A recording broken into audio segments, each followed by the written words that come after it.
এই ব্যস্ত শহরে সবাই ছুটছে, কিন্তু শান্তি কোথায়? কখনো ভেবেছেন কি? জীবনে বড় কোনো বিপদ নেই, তবু রাতে ঘুমানোর সময় মাথায় এক রাজ্যের চিন্তা ভর করে। ভবিষ্যৎ নিয়ে এক অজানা ভয় কাজ করে। মনে হয় সবকিছু ঠিকঠাক, কিন্তু ভিতরে কোথাও কিছু একটা ঠিক নেই। আমরা একে সাধারণত দুশ্চিন্তা ভেবে সোশ্যাল মিডিয়ায় ডুবে থাকি, কিন্তু অস্থিরতা কমে না। কারণ স্ট্রেস অতিরিক্ত কাজের জন্য হয় না, এটি হয় ডিসিশন ফ্যাটিক থেকে।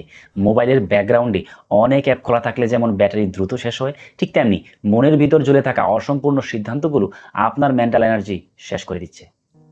অ্যাংজাইটি হলো মনের ভিতর জমে থাকা ইমোশনাল ক্ল্যাটার বা আবর্জনা। কে অপমান করেছে কিন্তু মুখ বুজে সয়েছেন, ভুল সম্পর্কে আটকে আছেন, কিংবা সঠিক সিদ্ধান্ত নিতে পারছেন না। এইসব ছোট ছোট আনরিজলভড ইস্যু একসময় মনের উপর তীব্র কগনিটিভ লোড তৈরি করে। সমস্যা থেকে পালাতে আমরা অনেকে অতিরিক্ত ব্যস্ত হয়ে যাই, কিন্তু মনে রাখবেন, ব্যস্ততা মানেই প্রোগ্রেস নয়। কখনো কখনো ব্যস্ততা হলো একটি সফিস্টিকেটেড স্কেপ। এর সমাধান তাহলে কি? চিন্তা কাগজের পাতায় নামিয়ে এনে সমস্যাটির নির্দিষ্ট নাম দিন। ভবিষ্যৎ নিয়ে ভয় হচ্ছে এমন অস্পষ্ট চিন্তা না করে সুনির্দিষ্টভাবে লিখুন ঠিক কোন জায়গায় আপনার ভয়।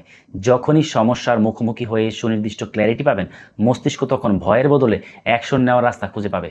কারণ মাথার মধ্যে চিন্তা ঘোরে আর কাগজের চিন্তা স্থির হয়। মানসিক শান্তি কেড়ে নেওয়ার এমন 20টি অদৃশ্য কারণের মধ্যে আজকে মাত্র 5টি নিয়ে আলোচনা করলাম। বাকি 15টি কারণ জানতে চাইলে এখনই কমেন্ট বক্সে লিখুন সেকেন্ড পার্ট। আপনাদের আগ্রহ থাকলে ইনশাল্লাহ দ্বিতীয় পর্ব নিয়ে আসবো। ফলো এবং সাবস্ক্রাইব করে পাশেই থাকুন।